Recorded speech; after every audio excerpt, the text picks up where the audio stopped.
വീടിൻ്റെ പ്രധാന വാതിൽ തുറന്ന് പൂമുഖത്തേക്ക് വരുമ്പോൾ നമുക്ക് കാണാൻ കഴിയുന്ന ഒരു കാഴ്ചയെന്ന് പറയുന്നത് മാങ്ങ ഇങ്ങനെ കുലച്ച് നിൽക്കുന്നതാണ്. അല്ലേ? കാണുമ്പോൾ തന്നെ ഭയങ്കര ഭംഗിയാണ്. ഈ ഭംഗി എങ്ങനെ ഉണ്ടാകുന്നു?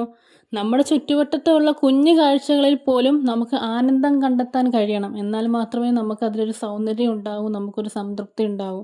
നമ്മുടെ ചുറ്റിനുമുള്ള വസ്തുക്കൾ, കാഴ്ചകൾ, മനുഷ്യർ, പ്രവർത്തനങ്ങൾ നമ്മുടെ മനസ്സിനെ എത്രത്തോളം ആനന്ദിപ്പിക്കുന്നു എന്ന് നമ്മൾ അന്വേഷിക്കേണ്ടതുണ്ട്. നമ്മുടെ മനസ്സ് നമ്മളെ എത്രത്തോളം അത് ആനന്ദിപ്പിച്ച് തരുന്നു എന്നാണ് നമ്മൾ മനസ്സിലാക്കേണ്ടത്. അത് നമ്മുടെ മനസ്സിൻ്റെ കുറ്റമാണോ അതോ ചുറ്റുപാടുമുള്ള കുറ്റമാണോ നമ്മൾ ഇടയ്ക്കിടെ പരിശോധിക്കേണ്ടതുണ്ട്. അങ്ങനെ ഇന്ന് റമളാൻ 3-ാമത്തെ ദിവസമാണ്. അൽഹംദുലില്ലാ വളരെ റാഹത്തായിട്ട് തന്നെയാണ് പോകുന്നത്. രാവിലെ ഗസ്റ്റൊക്കെ ഉണ്ടായിരുന്നു. അതായത് റമളാൻ മാസത്തിൽ ളുഹറിന് ശേഷം, അതായത് ഉച്ചയ്ക്ക് ശേഷം അങ്ങനെ ഗസ്റ്റുകൾ വരലില്ല. പാചകം കാര്യങ്ങളൊക്കെ ഉണ്ടാകും. അപ്പോൾ മാക്സിമം രാവിലെ ആയിരിക്കും വരിക.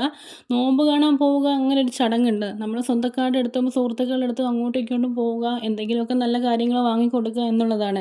ഇത് കണ്ടോ, എൻ്റെ ഉമ്മ എപ്പോഴും ഇങ്ങനെ ഗാർഡൻ്റെ ഇടയിലാണ് കേട്ടോ.